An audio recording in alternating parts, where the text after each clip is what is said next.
Today I'm going to talk about KPIs as associated with contest marketing. So the number one thing that I'm looking at, when I'm first running a contest, especially targeting cold leads, is what is the cost per acquisition? How much does it cost me to get a new person into my email list?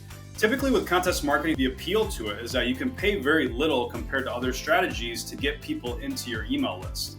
So it's really, really powerful. So typically US traffic, 20 to 50 cents is what I've seen over the years, just depending on your niche, your prize, your strategy, how viral it goes, things like that. If you're targeting worldwide, then that cost goes way down to like 5 cents or less in many cases.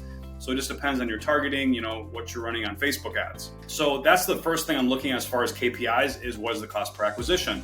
With Viral Sweep, I'm also looking at things like conversion rate on the landing page. I typically like to see a conversion between 10 to 20% that's shown in the Viral Sweep dashboard. If it's better than that, that's great. That means that my contest is really converting. People that are hitting the page are actually entering. If it's less than 10%, now I'm thinking I got to make some tweaks to the landing page. It's just not quite converting like it should. The other thing I'm looking at, I like to run a survey within the contest. I like to see between a 25 to 50% conversion rate on a survey within the contest that I can incentivize action. So typically it starts off between like 25 to 35%, but then if you drive traffic from your email list back to the contest, you start to see a lot higher conversion on that survey. So the survey, I want in that range, kind of 25 to 50%. And then as far as other metrics, I'm looking at social. At least about 10 to 15% of people that enter the contest are joining me, not just on one social platform, but on all of them.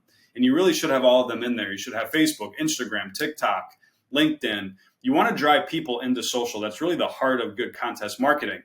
Now, if you don't have social strategy or you're not really in that mindset, you really need to shift, because contest marketing is just getting people in the door, but then you really have to set up a nurturing tactic to really connect with your users, the people that are entering. Otherwise, they'll just come in and come right back out. So nurturing is so critical when it comes to contest marketing. The next thing that obviously is super critical that you're probably thinking right now is, what about conversion rate?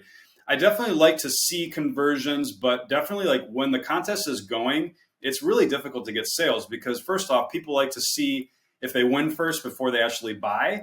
So a lot of times you won't even see any sales until the contest is over.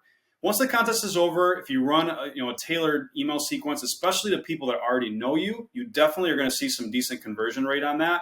I love to do contests during like the holidays, Black Friday, Cyber Monday period, holiday, Christmas. That's an amazing period to get good results, because then, okay, contest is over, we're doing an amazing Black Friday deal. You're going to see much better conversion on that, like if you just kind of do it anytime throughout the year. So highly recommend you check out viralsweep.com. I'm one of their top affiliates, and I love their software. Been using it for a long time, and they really are great at what they do. And definitely, if you set up things properly, they do have an amazing done-for-you service as well. Highly recommend you check that out at viralsweep.com. Have a great day.